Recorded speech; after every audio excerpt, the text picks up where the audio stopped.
Good morning everyone. दोस्तों आज है फरवरी 27 2023 और हम लोग करने वाले हैं द हिंदू न्यूज़पेपर के एनालिसिस। मेरा नाम है सितेंद्र चौधरी और रोज की तरह आज फिर से हम लोग कुछ टॉपिक्स यहाँ पे करने वाले हैं। तो कौन कौन से टॉपिक रहेंगे? जीएस पेपर 3 में हमारे पास एक बहुत इंपॉर्टेंट टॉपिक होता है जहाँ पे हमें इंडिया की इन्वेस्टिगेशन एजेंसीज के बारे में पढ़ना होता है। तो वहाँ से आज हम लोग कवर करने वाले हैं सीबीआई को। Apart from that supreme court ने सरकार से जवाब मांगा है कि भैया आप हमें ये बताइए कि जो मैनुअल स्कैवेंजिंग होती है उसको रोकने के लिए आप क्या कर रहे हो। तो मैनुअल स्कैवेंजिंग क्या होती है, इसके लिए सरकार ने कौन कौन से स्टेप्स लगाए हुए हैं, इसके बारे में कुछ इंपॉर्टेंट फैक्ट्स हैं वो भी हम लोग यहाँ पे डिस्कस करने वाले हैं। ई संजीवनी स्कीम के बारे में थोड़ा सा देखेंगे क्या है, किस तरह से काम करती है। हीट वेव्स के बारे में पढ़ेंगे। इंडिया में लास्ट ईयर भी हीट वेव आया था। साउथ इंडिया और नॉर्थ इंडिया में किस तरह से हीट वेव डिफरेंट होता है, इसके रीजंस क्या क्या होते हैं वो थोड़ा हम लोग देखेंगे। यहाँ पे ज्योग्राफी के पर्सपेक्टिव से भी कर सकते हैं और क्लाइमेट चेंज का इसमें क्या इंपॉर्टेंट रोल रहता है, तो वहाँ से इसको जीएस पेपर 3 के पर्सपेक्टिव से भी कवर कर सकते हैं। उसके अलावा over a period of time सरकार ने किस तरह से चूल्हे को रिवॉल्व किया है, कौन कौन सी स्कीम्स हमारे यहाँ पे आई हैं अभी तक। हमारे जो हाउस होल्ड हैं वहाँ पे जो फ्यूल यूड होता है, यानी कि जो लकड़ी से जलाई जाती हैं खाना वगैरह बनाने के लिए, उसके बारे में थोड़ा सा ही आर्टिकल है, देखेंगे।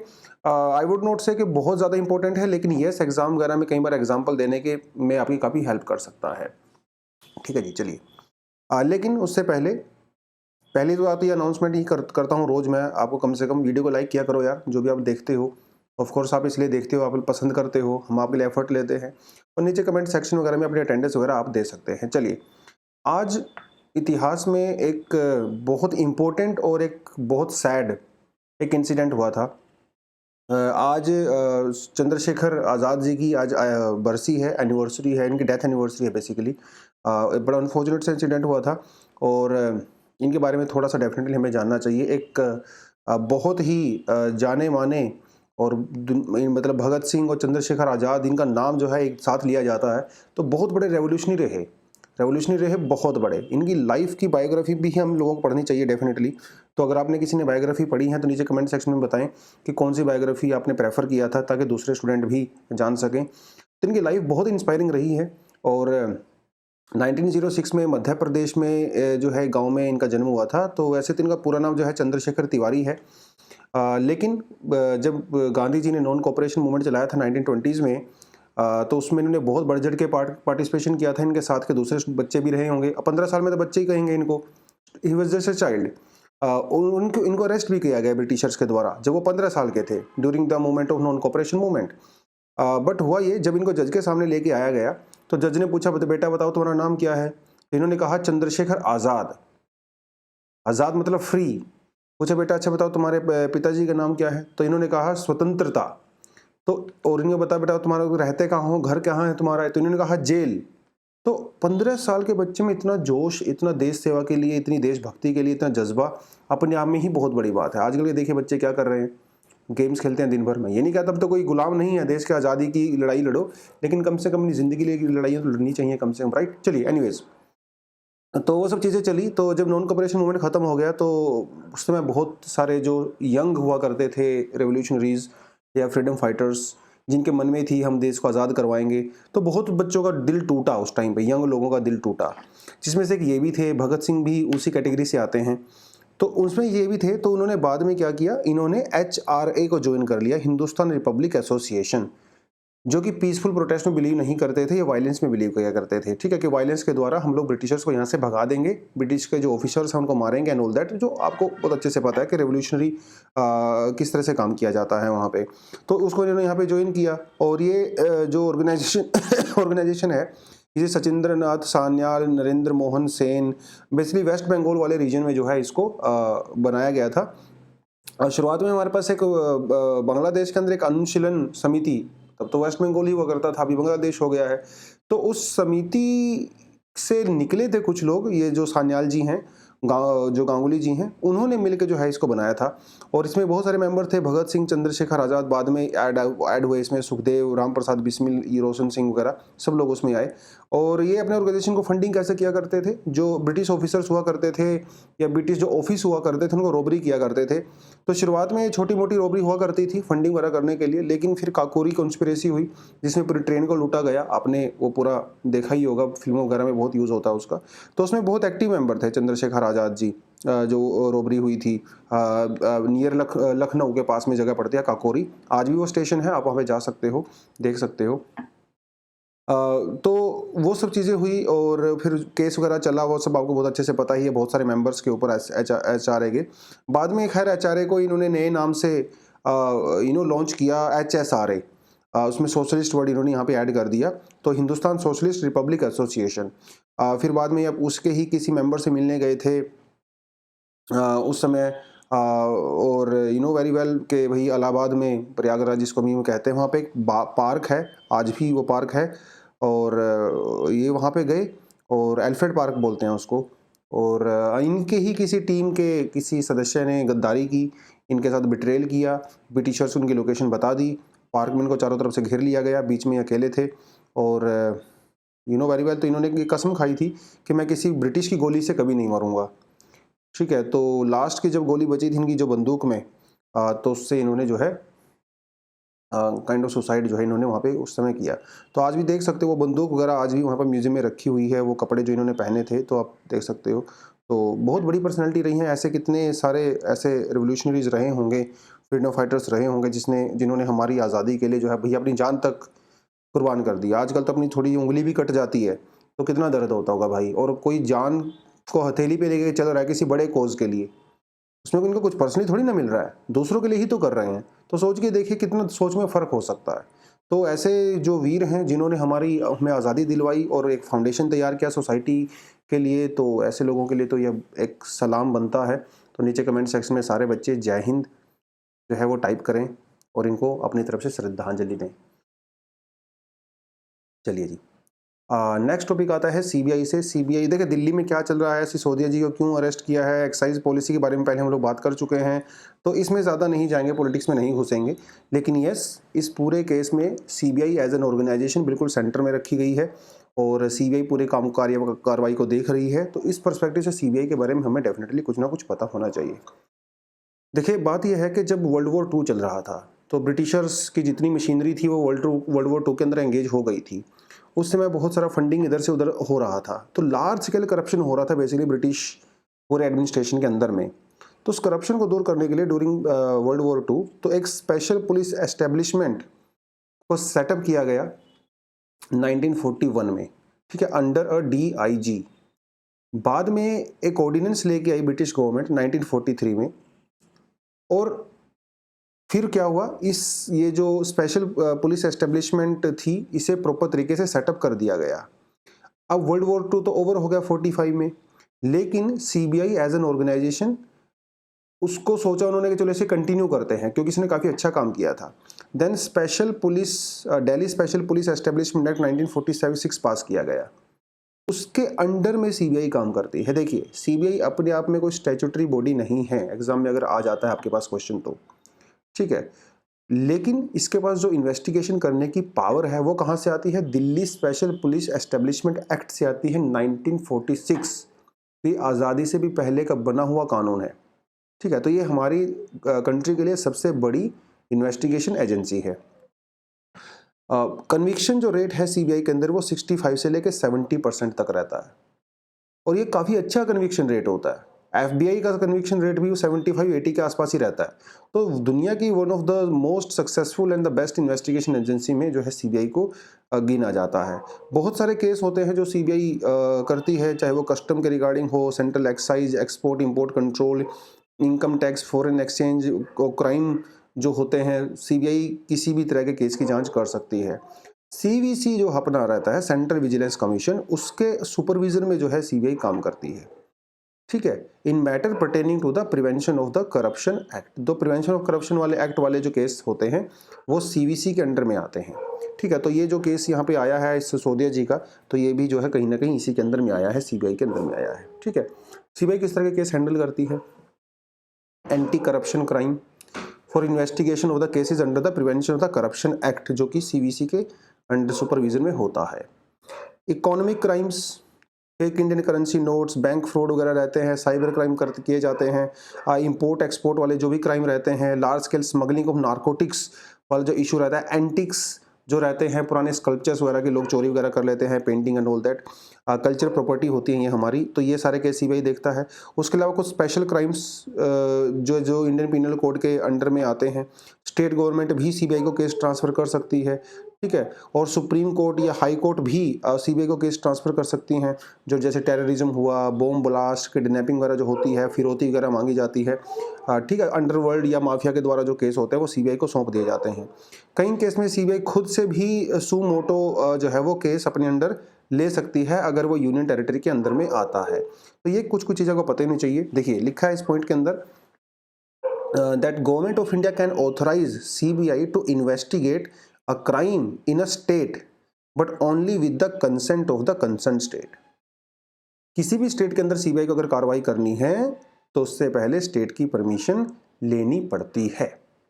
The state Supreme Court and the High Court, however, can order CBI to investigate a crime anywhere in the country without the consent of the state। अगर सुप्रीम कोर्ट या हाई कोर्ट चाहें तो बिना state की permission के भी investigation कर सकती हैं, लेकिन खुद से अगर वो करना चाहती है तो उसको परमिशन लेनी पड़ती है स्टेट गवर्नमेंट की, ठीक है।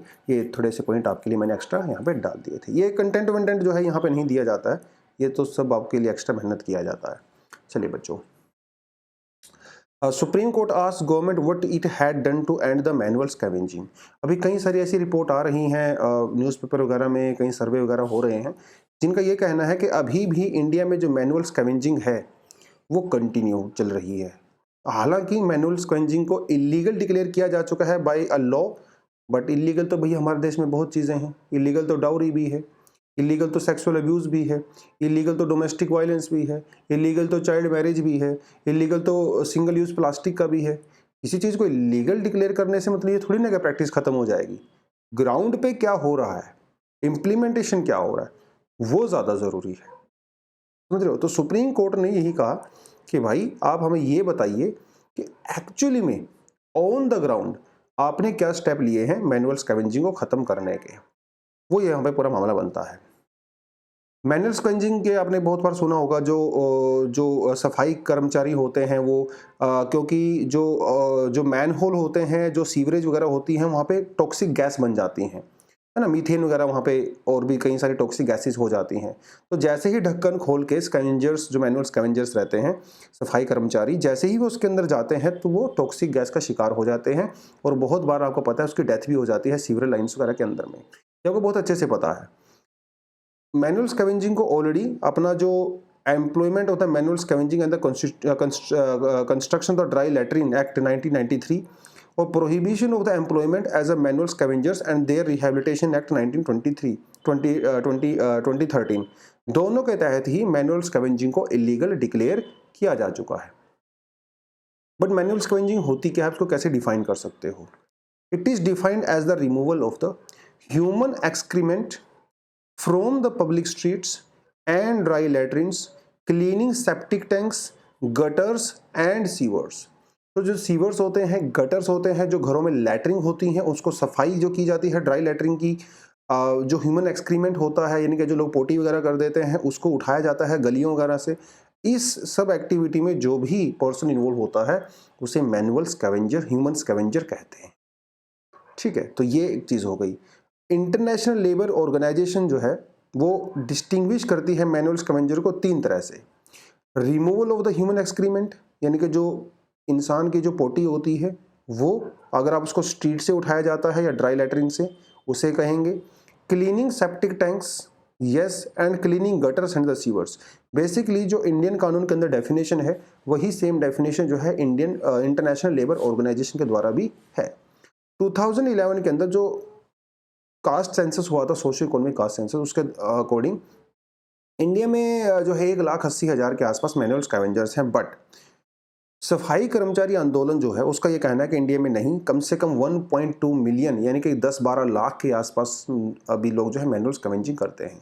महाराष्ट्र से सबसे ज़्यादा यहाँ पे केस आते हैं, वो भी स्पेशली रूरल महाराष्ट्र से केस आते हैं, ठीक है। 97% से ज़्यादा मैनुअल स्कैवेंजिंग वाले एक्ट में जो है वो दलित्स इन्वॉल्व हैं। ये भी हमारा सोशो इकोनॉमिक कास्ट सेंसस बताता है। उसके अलावा कुछ जो है यहाँ पे जो है शेड्यूल ट्राइब से भी हो सकते हैं और कुछ ओबीसी से भी हो सकते हैं। तो ये तो हो गई यहाँ पे सच्चाई। मतलब कहने का वही है कि यहाँ पे भी कास्टिज़्म जो कि हिस्टोरिकली चला आ रहा है, तो आज भी वो अनफॉर्चुनेटली बहुत कंटिन्यू हो रहा है अनफॉर्चुनेटली। तो सरकार ने कई स्टेप तो लिए हुए हैं मैनुअल स्क्रैंचिंग को दूर करने के लिए। 2013 वाला एक्ट आपको पता ही है। उसके अलावा prevention of schedule caste schedule tribe atrocity act 1989 है, ठीक है, जो इसको प्रोहिबिट करता है। Self employment scheme for the rehabilitation of the manual scavengers अपने पास है, जो कि मिनिस्ट्री ऑफ सोशल जस्टिस और एम्पावरमेंट के द्वारा इसको लॉन्च किया गया था। उसके अलावा सुप्रीम कोर्ट का ऑर्डर है 2014 का, जिसमें सुप्रीम कोर्ट ने मैंडेटरी कर दिया गया है कि भाई जो भी लोग 1993 के बाद मैनुअल स्कैवेंजिंग करते हुए जिनकी डेथ हुई है, तो उनको 10 लाख रुपए का मैंडेटरी कर दिया गया है कंपनसेशन देना बाय सुप्रीम कोर्ट। तो ये भी कहीं ना कहीं उसी तरीके से है काम। National commission for the safai कर्मचारी, राइट, ये एक स्टैट्यूटरी बॉडी है जो कि 1993 के एक्ट के अंडर में किया गया था।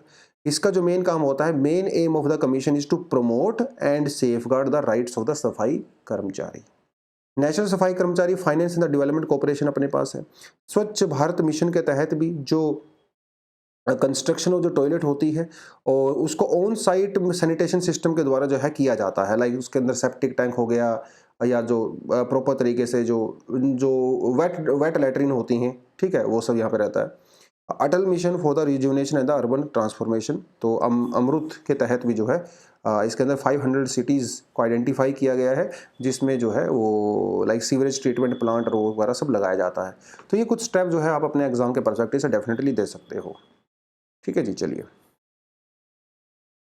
ई Sanjeevani is a great boon, shows power of the digital media, ऐसा हमारे प्राइम मिनिस्टर जी ने कहा है। तो मन की बात में उन्होंने, आपको पता ही है, मोदी जी जब भी मन की बात करते हैं तो उसके अंदर एक पर्टिकुलर सब्जेक्ट होता है, उस सब्जेक्ट के ऊपर ही सारी मेजरली बातें होती हैं। तो यहाँ पे डिजिटल इंडिया के बारे में जब बात हो रही थी तो उसके बीच में मोदी जी ने ई संजीवनी जो स्कीम है उसके बारे में बात किया। तो ई संजीवनी स्कीम क्या है? देखिए, जिसकी चीज़ के सामने ई आ जाता है तो ई का मतलब होता है इलेक्ट्रॉनिक्स। ई का मतलब ये है कि ये चीज़ कहीं ना कहीं डिजिटल प्लेटफॉर्म से चलती है। आपके मोबाइल फ़ोन वगैरह का यूज़ किया जाता है, एप्लीकेशन वगैरह का यूज़ किया जाता है। संजीवनी का मतलब आपको पता ही है कि संजीवनी बूटी जो कि हनुमान जी लेके गए थे लक्ष्मण जी के लिए, तो संजीवनी एक हिंदी में यूज़ किया जाता है, एक मेडिसिन के लिए यूज़ किया जाता है, ठीक है, सॉल्यूशन कोई मेडिकल होता है संजीवनी बूटी। तो ई संजीवनी एक टेलीमेडिसिन एक सर्विस है, ठीक है। इसके आप गूगल प्ले से डाउनलोड कर सकते हो, ठीक है, इसे आप ऐप स्टोर से डाउनलोड कर सकते हो, जो भी डिवाइस आपके पास है। आपको रजिस्ट्रेशन करवाना पड़ता है, ठीक है, एक टोकन जनरेट होगा। टोकन जनरेट होने के बाद आपके फ़ोन वगैरह पे जो है ओटीपी आता है, आप उसको कंफर्म कर सकते हो और फिर जो है आप उसमें पार्टिसिपेट कर सकते हो, ठीक है। पर्पज़ क्या होता है ई संजीवनी का? इसका पर्पज़ होता है कंसल्टेशन करना, डॉक्टर के साथ कंसल्टेशन करना। देखिए, ये जो संजीवनी जो है प्रोग्राम है, ऐप है, वो 2020 में चलाई गई थी। उस समय देश में चल रहा था भयंकर कोविड, लॉकडाउन चल रहा था, तो लोग डॉक्टर के पास नहीं जा सकते थे, डॉक्टर लोगों के पास नहीं आ सकते थे, राइट। तो वो सारा मैकेनिज्म उस समय पे चल रहा था। उस समय ये ई संजीवनी प्रोग्राम को लॉन्च किया गया था। 2 पार्ट हैं ई संजीवनी के।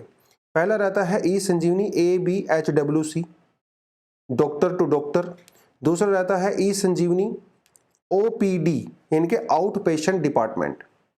इसमें रहता है पेशेंट टू डॉक्टर, तो doctor to doctor, patient to doctor, 2 project इसके अंदर होते हैं। होगा क्या, अगर मान लो आप ई संजीवनी प्लेटफॉर्म के ऊपर आपने रजिस्टर किया हुआ है, तो आप अपने मोबाइल फोन का यूज करके एक वीडियो कॉन्फ्रेंसिंग के थ्रू आप डॉक्टर से कंसल्ट कर सकते हो। अगर आप बीमार हो तो इसमें वर्चुअल मीटिंग होती है बेसिकली पेशेंट और डॉक्टर के बीच में। डॉक्टर आपकी पूरी बात सुनते हैं वीडियो कॉन्फ्रेंसिंग के थ्रू और आपको फिर इलेक्ट्रॉनिक प्रिस्क्रिप्शन देते हैं कि ये दवाई आपको लेनी है। वो दवाई आप ऑर्डर करके भी मंगवा सकते हो, आपके जो नियरेस्ट जो मेडिकल स्टोर होता है वहाँ से जाकर भी ले सकते हो। आंध्र प्रदेश की सरकार ने 2019 के अंदर जो है एक इस तरह का प्रोग्राम लॉन्च किया था ई संजीवनी के अंदर में। ये थोड़ा सा आपको ई संजीवनी के बारे में डेफिनेटली पता होना चाहिए। सरकार का कहना है कि भैया लाखों लोग इसका बेनिफिट उठाते हैं और उठाते भी हैं, ऐसी बात नहीं है। रिमोट एरियाज़ में जहाँ पे डॉक्टर आपके पास अवेलेबल नहीं है, बहुत दूर आपको जाना पड़ता है, आपका पूरा दिन अगर डॉक्टर के पास आने जाने में ही चला जाता है, तो उस केस में आप वीडियो कॉन्फ्रेंसिंग के द्वारा डॉक्टर से कंसल्ट कर सकते हो। देखिए, छोटी मोटी बीमारी में तो कर ही सकती हैं, अब आपका ऐसे हड्डी टूट गई है, कुछ हो गया, तो उसमें तो नहीं कर सकते, ऑफ कोर्स तो जाना ही पड़ेगा। बट यस, एक डिजिटल इंडिया के तहत और ये सब चीज़ें हैं, तो ये डेफिनेटली आप देख सकते हैं। ठीक है जी, चलिए। The sophisticated anatomy of the heat wave. Heat wave को हम हर साल जो है डिस्कशन करते हैं, जैसे ही समर शुरू होती है। समर के दौरान भी हम लोग हीट वेव के बारे में बात करते हैं, और विंटर में भी हम लोग हीट वेव के बारे में बात करते हैं। तो हीट वेव एक ऐसा टॉपिक है जो साल भर जो है कहीं ना कहीं डायरेक्टली इनडायरेक्टली न्यूज़ में रहता है। या तो वो हीट वेव इंडिया में चल रही होगी, या फिर वो हीट वेव यूरोप में चल रही होगी, लेकिन वो डिस्कशन का मुद्दा हमेशा रहता है। तो इंडिया के पर्सपेक्टिव से बात करते हैं हीट वेव के बारे में। अब heat wave as a topic आपका डिजास्टर मैनेजमेंट के अंदर में आता है, बट हीट वेव वाले आप इस टॉपिक को अपने एनवायरनमेंट और लाइक क्लाइमेट चेंज और उसके साथ भी जोड़ के देख सकते हो जीएस पेपर 3 में।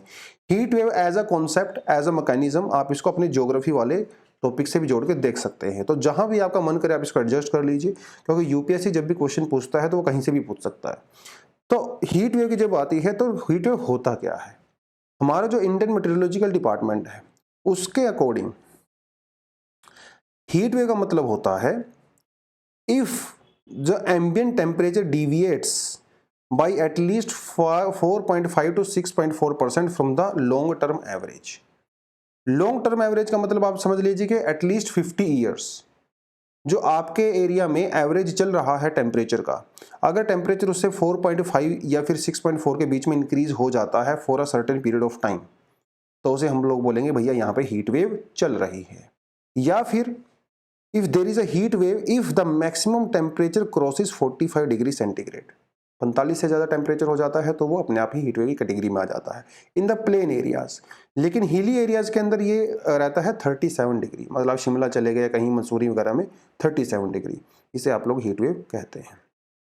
अभी ये न्यूज़ में क्यों है, पिछले हफ्ते इंडियन मेट्रोलॉजिकल डिपार्टमेंट वॉर्न, इसने चेतावनी दिया that the maximum temperature over the north west India, यानी कि हरियाणा, पंजाब, दिल्ली, ये नॉर्थ वेस्ट इंडिया वाला पार्ट है, वेस्ट इंडिया यानी कि जो गुजरात राजस्थान वाला रीजन है यहाँ पे भी, एंड सेंट्रल इंडिया यानी कि Madhya Pradesh, some part of UP, वो वाला एरिया भी जो आपका आता है, would be 3 to 5% higher than the long term average. ठीक है, मतलब यहाँ पे हीट वेव आने के चांस पूरे हैं। अब इन्होंने 3 to 5 बोला है, जबकि हीट वेव का एग्जैक्ट क्राइटेरिया होता है 4.5 to 6.4%। तो ये हीट वेव की तरफ जा रहा है। अब हीट वेव आएगा कि नहीं आएगा एग्जैक्टली वो अलग बात है, लेकिन एक बात आप यहां से मान सकते हो कि इस बार गर्मियां पिछले साल के कंपैरिजन में ज्यादा होने वाली हैं। जो नॉर्मल टेम्परेचर आप फील करते हो उससे ज्यादा आपको टेम्परेचर यहाँ पे लगेगा। शुरुआत इसकी हो चुकी है। ये देखिए, दिल्ली में अभी तक पिछले 50 सालों की जो फरवरी का महीना है वो सबसे गर्म रहा है, 33.60 डिग्री सेंटीग्रेड। शुरुआत हो चुकी है, अर्ली सिग्नेचर यहाँ पे आ चुके हैं। तो हीट वेव क्या होता है आपने यहाँ पे देख लिया। अब ये कहता है कि भैया ऑलरेडी 2020 में हीट वेव के हमारे पास कई सारे इंसिडेंट हो चुके हैं। ये साउथ इंडिया तक भी, हालांकि साउथ इंडिया में हीट वेव उतनी स्ट्रॉन्ग नहीं होती जितनी नॉर्थ इंडिया में, नॉर्थ वेस्ट इंडिया में होती है। हालांकि तेलंगाना वाले कुछ रीजन्स के अंदर यस स्ट्रॉन्ग हीट वेव हो सकता है। ठीक है, तो देखिए इन्होंने क्या कहा, that these are extended further into the south into peninsular India due to north south pressure pattern। Heat wave आता कैसे है? हीट वेव आता है जब गर्म हवाएं चलती हैं, या आपका जो सरफेस एरिया है वो बहुत ज्यादा गर्म हो जाता है, तो उसे आप लोग हीट वेव कहते हैं। होता क्या है, जो एयर होती है, जो विंड होती है, वो हमेशा हाई प्रेशर से लो प्रेशर की तरफ चलती है। तो हुआ ये था लास्ट ईयर भी, because of the La Nina impact what was happening, ये जो नॉर्थ साउथ प्रेशर बेल्ट है वो इस तरह से सेटअप हो गई थी कि सेंट्रल इंडिया की तरफ और नॉर्थ इंडिया की तरफ हो गया था हाई प्रेशर, सदर्न इंडिया की तरफ हो गया था लो प्रेशर। तो इसी वजह से जो नॉर्थ वेस्ट इंडिया है, सेंट्रल इंडिया है, वहां से जो गर्म हवाएं हैं वो साउथ इंडिया की तरफ जाना शुरू हो गई थी, और एक हीट वेव वाला सिचुएशन वहां पे बन गया था। 3 साल से यहाँ पे ला नीना चल रहा है, और इस साल यहाँ पे ला नीना एल नीनो आने के चांसेस हो गए हैं। जब एल नीनो आता है तो नॉर्थ इंडिया और नॉर्थ वेस्ट इंडिया में ज्यादा हीट वेव चलती है, जब ला नीना आता है तो साउथ इंडिया के अंदर चलती है। ये हमने ध्यान रखना है। El Nino is very dangerous for the north India and the north west India. La Nina is quite dangerous for the south India specifically, जो हीट वेव वहां पे चलता है। बट सवाल यह है कि हीट वेव होता कैसे है। उसके दो रीजन बताए गए हैं। पहला रीजन यह है that warmer air is flowing from somewhere else. ठीक है, मतलब राजस्थान में हाई टेम्परेचर है, राजस्थान से हवाएं अगर उत्तर प्रदेश की तरफ चलेंगी तो उत्तर प्रदेश में हीट वेव आ जाएगा, क्योंकि हवाएं अपने साथ हीट लेके आती हैं। तो पहला तरीका तो ये होता है। दूसरा तरीका जो इन्होंने ये कहा है वो होता है हाई प्रेशर। जब हवाएं ग्राउंड की तरफ नीचे की तरफ आती हैं, सिंक करती हैं, सबसाइड करती हैं, डिसेंड करती हैं, तो वो गर्म हवाएं अपने साथ जो है हाई टेम्परेचर लेके आती हैं। तो इन्होंने ये कहा ये लोकल फिनोमिना होता है। जब जैसे आप ये मान के चलिए कि सरफेस से 2-3 किलोमीटर ऊपर जाके अगर गर्म हवाएं चल रही हैं, तो ये जब नीचे उतरेंगी because of the high pressure, तो ये अपने साथ ऊपर से हीट लेके आती हैं। ठीक है, तो ये भी एक रीजन होता है हीट वेव का। आप थोड़ा ध्यान रखिए, जहां पे हाई प्रेशर होता है वहां पे एयर नीचे की तरफ आती है, जहां पे लो प्रेशर होता है एयर ऊपर की तरफ जाती है। और जब एयर नीचे की तरफ आती है तो आपका स्काई बिल्कुल क्लियर होता है, उस समय वहां पे कोई क्लाउड नहीं होते। और जब क्लाउड नहीं होते हैं तो सनलाइट सीधा ग्राउंड के ऊपर आता है और टेम्परेचर इंक्रीज हो जाता है। तो हाई प्रेशर में आपको ये सब चीजें देखने को मिलती हैं। अगर आपने थोड़ा बहुत ज्योग्राफी अपना पढ़ा है, जीसी लोग वगैरह वो सब आप पढ़ते हो थोड़ा बहुत, तो उसके अंदर आपने एक चीज देखी होगी कि भाई हम हमेशा हाई प्रेशर बेल्ट की बात करते हैं। जो हमारे सब ट्रॉपिकल जो लैटिट्यूड्स होते हैं between 30 degree to 40 degree latitude, जो नॉर्थ एंड साउथ हेमिस्फीयर में होते हैं, यहाँ पे आपको सारे डेजर्ट देखने को मिलते हैं। आप सहारा डेजर्ट, अटाकामा डेजर्ट और अरेबियन डेजर्ट और अमेरिकन डेजर्ट, आप जितने भी डेजर्ट को देखिए आप, सभी इसी लैटिट्यूड के अंदर होते हैं, क्योंकि यहाँ पे हाई प्रेशर मिलता है। ये जो बेल्ट होती है हाई प्रेशर वाली होती है, क्योंकि हाई प्रेशर में हवा नीचे की तरफ आती है और ऊपर स्काई क्लियर हो जाता है, तो सनलाइट पूरा ग्राउंड के ऊपर आता है। तो ये जो है थोड़ा सा आपको यहाँ पे देखना पड़ेगा, और इसी के बारे में बेसिकली इन्होंने यहाँ पे बात किया है। ठीक है, और एक चीज़ इन्होंने ये कहा कि भाई इसमें एयर मास का भी बहुत इंपॉर्टेंट रोल होता है। ठीक है, एयर मास क्या होता है आपको हल्का सा बता देता हूँ, आई होप आपको पहले से आइडिया होगा।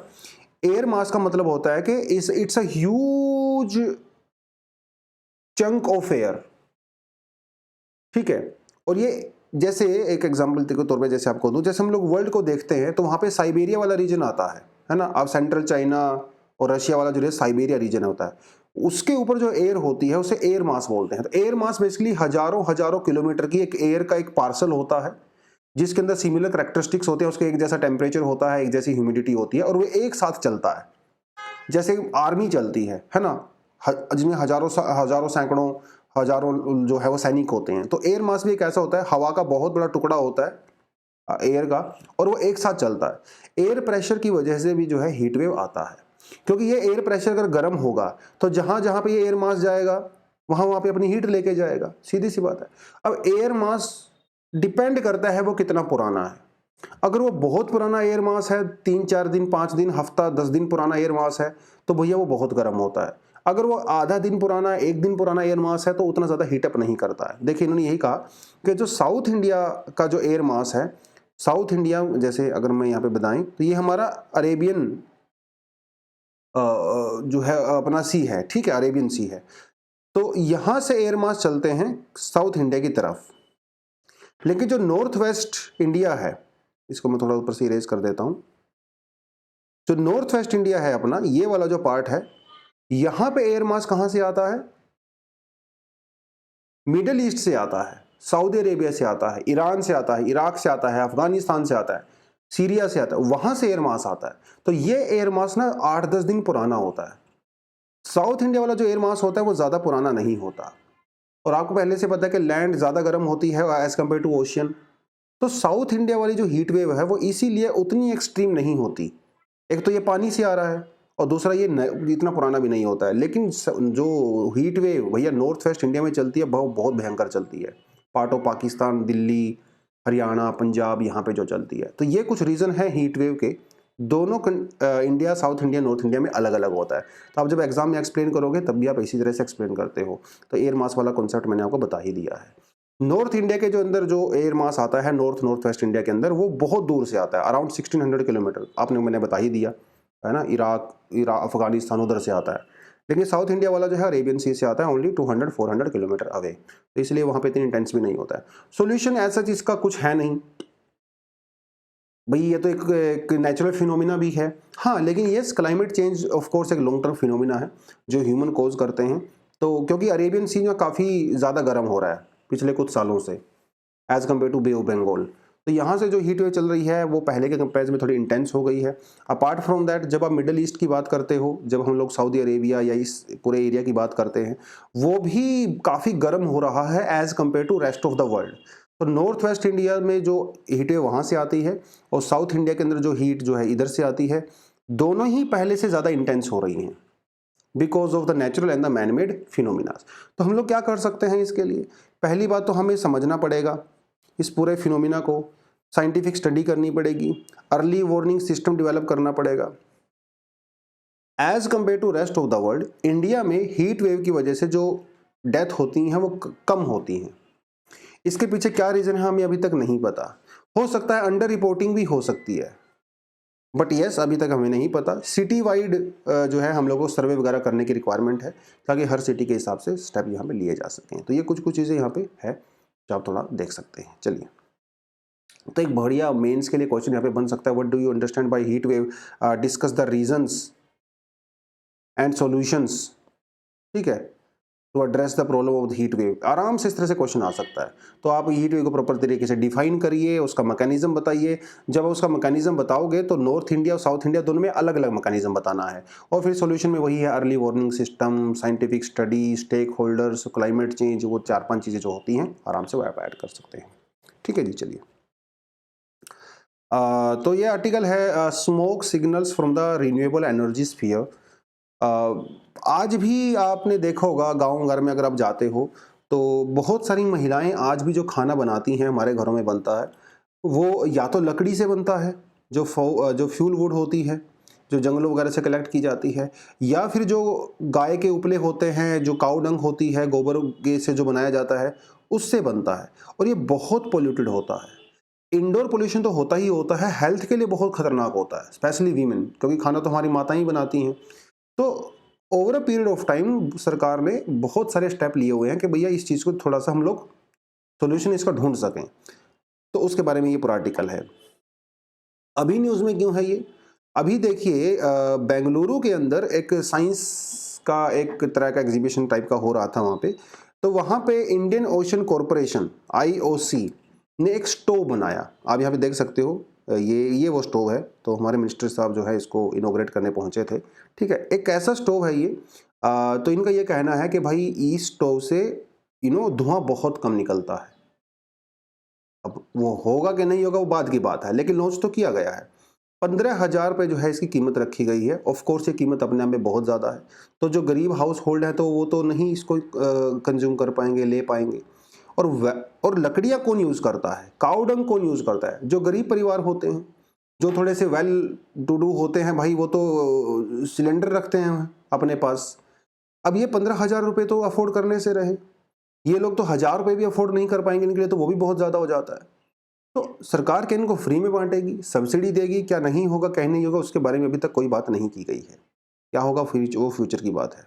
2004 के अंदर एक रिपोर्ट निकाली गई थी जिसमें उन्होंने ये कहा था कि देखिए वैसे तो ये बात बहुत पुरानी हो गई है, तो अभी ये परसेंटेज उतना कामयाब नहीं रहेगा। उस समय की बात है जब इंडिया में 80% रूरल हाउस होल्ड जो हैं वो लकड़ी से या काऊ डंग से खाना बनाया करते थे। ठीक है, इंटरनेशनल एनर्जी एजेंसी जो है उसका ये मानना है कि 668 मिलियन यानी कि 60-65 करोड़ लोग इंडिया में आज भी जो है वो बायोमास के ऊपर डिपेंड करते हैं कुकिंग के लिए और लाइटिंग के लिए, जो कि बहुत बड़ा नंबर है। राइट, अब सरकार ने क्या क्या स्टेप इसके लिए लिए हैं? तो चूल्हा जो जलाया जाता है वहां से कुछ सोल्यूशन हम लोग निकाल सकते हैं। इसकी शुरुआत 1950s में शुरू हुई थी। उस समय नेशनल फिजिकल लेबोरेटरी इन्होंने एक चूल्हा बनाया था भैया, और बड़ी बड़ी बातें की गई थी उस चूल्हे के बारे में, लेकिन वो चूल्हा अल्टीमेटली फ्लॉप हो गया क्योंकि वो जो चूल्हे की टेक्नोलॉजी थी वो बाबा आदम के ज़माने की टेक्नोलॉजी थी। कोई सोल्यूशन नहीं निकला। फिर वो फ्लॉप हुआ तो सरकार ने 1980s के अंदर एक और चूल्हा लेके आई जिसमें उन्होंने कहा कि भैया ये थोड़ा सा पहले से बेटर है, इम्प्रूव्ड है, एनर्जी एफिशिएंसी थोड़ी इसकी बेटर है। ठीक है, और वो सब इन्होंने कहा कि इसमें से धुआं बहुत कम निकलता है, तो ये हमारी वुमेन की हेल्थ और फाइनेंस के लिए बहुत अच्छा होगा। और इसमें सरकार ने 50% की सब्सिडी भी दिया था, लेकिन ये भी फ्लॉप हो गया। फ्लॉप क्यों हुआ? क्योंकि लोगों ने इसको चलाने से मना कर दिया। क्यों? क्योंकि इस कोर्स की जो कंस्ट्रक्शन है वो बहुत ख़राब थी, बहुत ज़्यादा हाई मेंटेनेंस इसकी कॉस्ट होती थी, ठीक है। और फिर बाद में जो है सरकारी काम है भैया तो करप्शन तो होगा ही होगा, ऐसा तो हो ही नहीं सकता हमारे देश में करप्शन ना हो। वो सब चीज़ें हुई तो लाखों करोड़ रुपया सरकार का वैसे भी डूब गया। फिर जो है और डिमांड की गई, क्योंकि ये जो पुराने वाले चूल्हे होते थे इसमें आपको चिमनी को साफ करना पड़ता था बार बार, लकड़ी के जो टुकड़े होते थे वो बड़े बड़े काटने पड़ते थे। अब देखिए जो हमारा ट्रेडिशनल चूल्हा होता है उसमें आप बड़ी लकड़ी भी लगा सकते हो, लेकिन ये वाले जो चूल्हे होते थे, ऊपर फोटो दिखा रखी है ये देखिए, इसमें छोटे छोटे लकड़ी के टुकड़े लगाने पड़ते हैं। तो भाई लकड़ी को तोड़ना अपने आप में बहुत बड़ा टास्क होता है। मेरी मम्मी तो कभी भी लकड़ी खुद तो तोड़ ही नहीं सकती, तो हमेशा मुझे ही बोलती थी कि बेटा तुम लकड़ी तोड़ के दे दो मेरे को, तो वो अपने आप में बहुत टाइम कंज्यूमिंग प्रोसेस है, ठीक है। तो ये सब चीज़ें होने की वजह से वो सब कुछ फ्लॉप हो गया, लेकिन कोशिश तो जारी रहनी चाहिए, फेलियर तो होता ही रहता है। 2009 के अंदर सरकार ने, जो मनमोहन सिंह जी की सरकार हुआ करती थी, उन्होंने एक national biomass cook stove initiative चलाया था, जिसमें उन्होंने थोड़ा सा इम्प्रूव उसको किया था। और अभी फिर सरकार ने 2014 में, जो मोदी सरकार है, इन्होंने एक उन्नत चूल्हा अभियान चलाया, जिसके अंदर वही है इम्प्रूव्ड चूल्हा, आप ये करिए वो करिए। अभी वो ग्राउंड पे कितनी सच्चाई उसकी हुई है, मैंने तो अपनी लाइफ में अब तक किसी को वो चूल्हा चलाते हुए देखा नहीं है। खैर वो ज़्यादातर अगर कहीं पे यूज़ हो भी रहा होगा तो वो आपको ज़्यादातर जो है ट्राइबल बेल्ट्स में देखने को मिलेगा। आई डोंट नो, अगर आपने किसी उस चूल्हे को चलाते हुए देखा है तो प्लीज़ अपना एक्सपीरियंस अब नीचे बताएं, वो कैसे काम करता है, कुछ फ़ायदा होता है कि नहीं होता है उसका, बट वो सारी चीज़ें हैं। तो प्रोजेक्ट ये 1950 से ही चले आ रहे हैं, नया प्रोजेक्ट कुछ भी नहीं है ये। लेकिन सवाल ये उठता है कि पहले वाले जो प्रोजेक्ट होते थे और अब वाले जो होते हैं उनमें क्या फ़र्क है। फ़र्क ये है कि जो 1950 से लेकर 2009 तक जो भी प्लान चले वो सारे के सारे गवर्नमेंट फंडेड थे, या फिर ऐसे एनजीओ के द्वारा चलाए गए थे जिसको गवर्नमेंट फंड करती है, तो बेसिकली वो सरकारी काम हुआ करता था। अभी जो सरकार नया स्टेप जो 2014 में चलाया है, या फिर अभी 2023 के अंदर जो लॉन्च हुआ है, इसके में जो है प्राइवेट सेक्टर भी इन्वॉल्व है। अब ये तो कोई बात बोलने की ही नहीं कि जो प्रेजेंट गवर्नमेंट है वो पब्लिक और प्राइवेट पार्टनरशिप में ज़्यादा बिलीव करती है। तो क्या ये इसकी वजह से एफिशिएंसी बढ़ेगी? यूजुअली क्या होता है, प्राइवेट सेक्टर की एफिशिएंसी बेटर होती है, इंप्लीमेंटेशन बेटर होती है, लेकिन क्या ये चीज़ यहाँ पे भी काम करेगी, वो देखने वाली बात रहेगी। लेकिन ये थोड़ा सा चेंज यहाँ पे आया है, तो ये थोड़ी थोड़ी चीज़ें जो है और अपने आप उसे इस हिसाब से पढ़ सकते हैं। मेंस्ट्रुअल लीव वाला टॉपिक हम लोगों ने 3-4 दिन पहले बहुत अच्छे से डिटेल में डिस्कशन किया था। आज फिर से जो है उन्होंने उसी की जो है यहाँ पे कॉपी पेस्ट करके डाल दिया है। आप इसको जो है अपने पर्सपेक्टिव से पढ़ सकते हो। अगर आपने वो पुराने वाला सुना हुआ है एनालिसिस, तो फिर इसको पढ़ने की कोई रिक्वायरमेंट नहीं है, वही चीज़ें यहाँ पे रिपीटेड दिया गया है। ठीक है बच्चों, चलिए तो आज के लिए इतना ही करते हैं। Thank you very much, all the best, जय हिंद।